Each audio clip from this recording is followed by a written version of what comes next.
Maing bungkag sa tanan, no? So mao na ni ako ang a day in my life. So ubani ko ninyo guys kay daghan ko kulatahon karon nga mga sanina. So paagas og tubig unsa day ka. So mao na siya, paagas og tubig kay mao lagi manglaba, gibit-bit na ako mga bulingon nga perting daghana gyud kay mao lagi artista lagi daw. Artista abot wa pa nahalin, wa pa na discover. So Kim GS pa ka naman. So Rapi Tulpo. So muna giuna na ko ang washing kay kasagob kog tubig. So para isulod sa washing machine kay dira man tamang laba. So mao na. So, makita dira nga perte na akong pangusog guys. Okay yun. Itagaan ako na 10% nga lakas para sa masustansyang pagkain ng ating kalusugan. Yun. Hindi akong gitilawan ang pride o nakaingon jud ko nga pride gyud day gihapon siya. Dinhi gibutang na nako mga sanina nga marinated na og andam na siya. Og diri gipaspin na nako ang washing machine og gipatuyok na ang sanina para manglaba. So aning dapita na nilig ko pero dili lang silig akong ibitbit kundi naagdala po kog sanggot.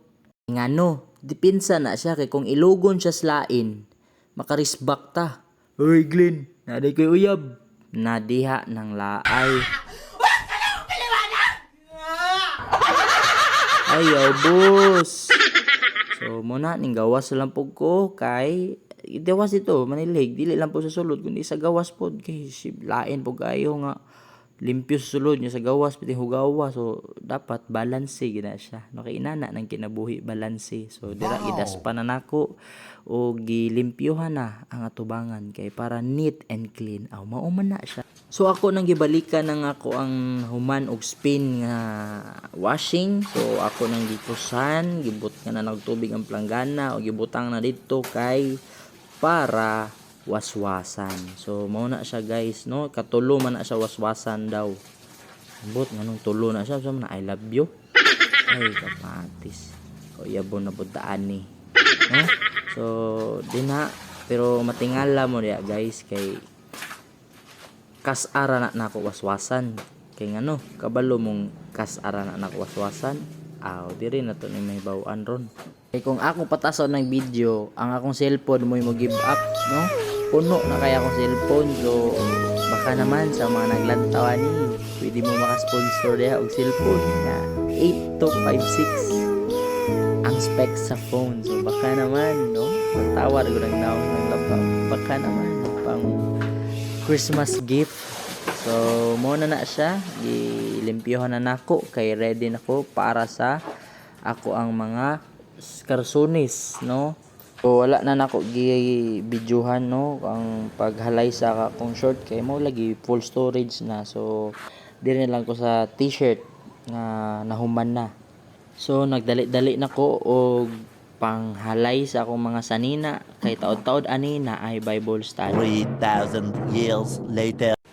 Ni hapon na. So nanapod ang mga batan-on nga nagtipok andam maminaw sa pulong sa Ginoo. So ako silang gibidyuhan o diara sila guys. So kani nag-start nami og life group diin gilid ni Pastor Kent sa GIL Tangob. So nagkahiusa mi diri guys every Thursday 5:30 PM sa hapon. So diri magaisgot ta walay laing itaas nga ngalan dili ang relihiyon kundi ang atong Ginoong Dios lamang. So after sa life group nagbilin ko og question og nay nitubag og mao ni. Nawag epekto ang life group sa ako kay sa usahay ko kay makauna ko ba kay katong wala pa kayo ko kaila sa Ginoo na makauna ko nga wala ko pag-asa na mo mas mga kuan ako galingon or sa ko ipon. So no, pagka dolo na naka sa Ginoo kay nauna na ako na dito verse sa Bible na kanang musalig ka sa Ginoo mabuhat yun imo ang tanan sa iya lagi ka musalig wala na gyud sa lain tao. O tungod wala ni kay mas nagamay-gamay na akong problema o mas mas dali lang masolusyonan kung kauban ako ang Ginoo. Ana ka importante guys ang life group or Bible study sa ato ang kinabuhi. Sa imong isa ka semana giapil gyud nimo si Lord, which is ang pag-apil, pag-attend og life group or Bible study. So importante kay na guys nga magahinan, matagaan nato og oras ang atong buhi nga Dios pinaagi sa pagpaminaw sa iyang pulong. So ikaw nga naglantaw ani karon, make a wise decision nga moapil og life group. Ug kung tagatanggog ka, PM sa ako kay andam kong mo guide nga malig-on og molalom ang imong relasyon diha sa Ginoo. Dili ni relihiyon, kundi relasyon sa atong buhi nga Dios. Every Thursday, 5:30 PM, come as you are. Make room for Jesus, guys. Ayaw papildi sa ibong kaulaw. Kaya ang life group mao ni lugar sa mga tao nga nagkinahanglan o Ginoo sa ilang kinabuhi. Kaya kabalo sila nga wala sila'y mabuhat kung wala ang Ginoo sa ilang kinabuhi. So thank you and God bless everyone. Stay safe, guys. Peace!